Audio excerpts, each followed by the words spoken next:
Her hair is the color of coal, same color as that around her eyes. Her hands are hennaed, and I study the designs as she hennas my hands. I want to be lost in the traditions of old, so I'm sitting on a dank carpet in a room carved out of rock.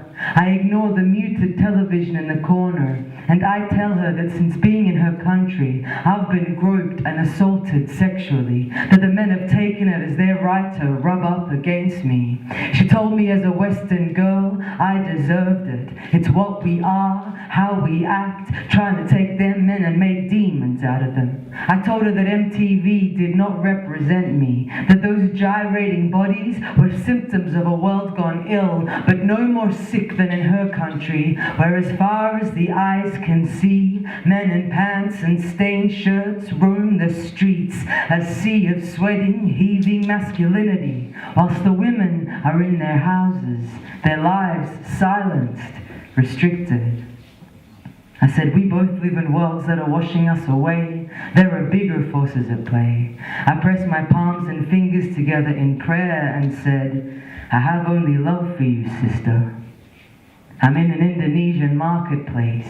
Charcoal chicken, fish, sweat permeates the air. Opposite me sits a man telling a story about how he once rescued a woman. See, she was heavy with child, living in economic exile in Dubai, her employer trying to rape her daily. One day, she couldn't take it anymore and ran. This man found her on the streets, took her in, helped her give birth. He told me there was so much blood, he thought she was going to die. How he held that baby in his arms, trying to silence its cries so the neighbors wouldn't hear the delivery and report him. Eventually, he got them on a plane, but ended up in jail for 6 months just for helping them escape. I asked him why he did it. He said, sister, in this man's world, what chance does a woman have?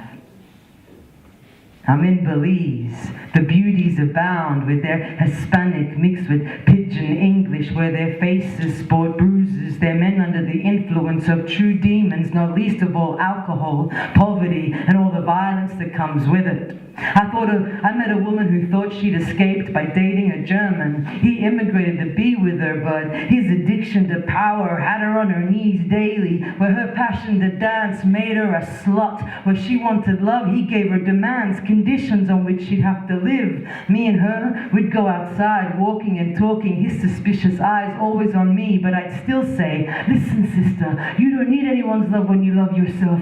You are your own God, and with a little bit of self-belief you can tell him to go fuck himself. And she did, received bruises for her efforts, but packed her stuff, moved to Guatemala, married an amazing man, and now dances for a living. I'm cycling through a small village in Vietnam. Palm trees line the streets. It's paradise perfect, like every tourist picture ever. I feel connected, affected by the serenity. Until I see her, this schoolgirl furiously pedaling. She's trapped between two older men cycling either side of her. I can't hear what they're saying, but I can see she's panicked. Flamed cheeks, eyes manic, they're laughing, hips thrusting, suggestive of everything. Without thinking, I ride hard until I catch up, force myself between her and one of the men, lock eyes with each man. They glare, returning their stare. I'm daring them to try anything. We're all four cycling unknown streets. To me, my heart, it's palpitating. I'm panting, refusing to drop back. We're sweating. Humidity makes it feel like we're swimming. They're spitting and snarling words thick with anger. I don't know what I'll do if this turns violent, but I can't leave her alone. And suddenly, they slow, turn, and pedal away. My heart is in my mouth. There is a complete loss of breath in my chest.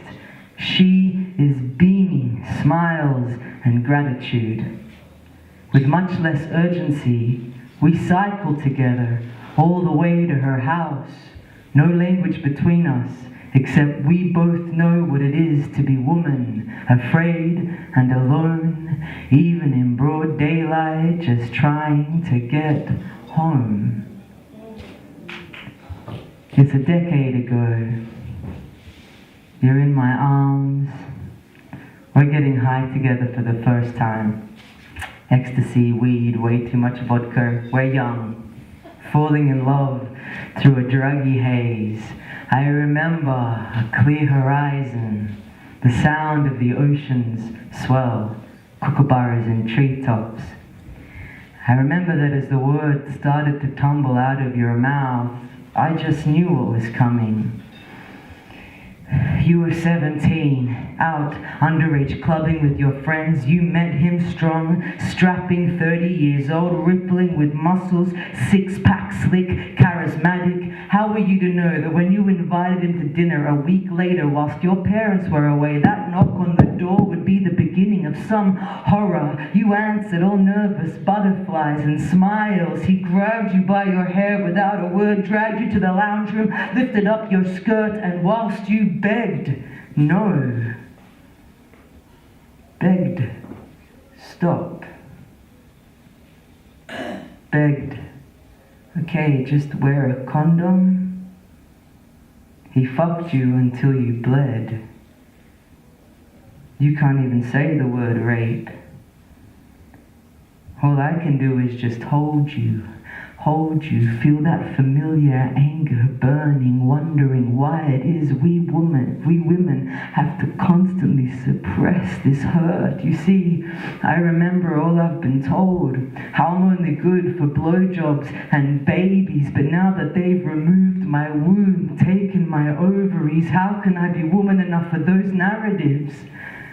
Why has my self-worth always been specifically tied to the size of my waistline, the size of my tits, the color of my skin, being that Arab you see on your TV screens, dirty, hairy, eyebrows that meet in the middle, savage, gross, violent, or hijab-wearing, silent? I have a father, a brother, and so many male friends who love me, but the major message out there isn't doing much to support the truth of the matter. In fact, there's a whole other pattern. Every week in this country, a woman is murdered by her male partner, and the government still continues to pillage services already desperate and bleak, yet weren't they quick to bring in additional funding and services when a man or two was king hit? I've traveled the world over. I have seen too many battered, broken, bruised existences, and when I share these stories, some men become instantly defensive. Brothers, please stop looking through those lenses. Love demands. We are not submissive. Love demands. We understand anger and hatred are not mutually exclusive. Women are more than just yours, your mothers, your sisters, your lovers, your whores. Stop deconstructing us into usable parts. We are losing our humanity, and the only way back is when you recognize there are two of us here, man and woman, equal halves. There are two of us here, man and woman, equal hearts.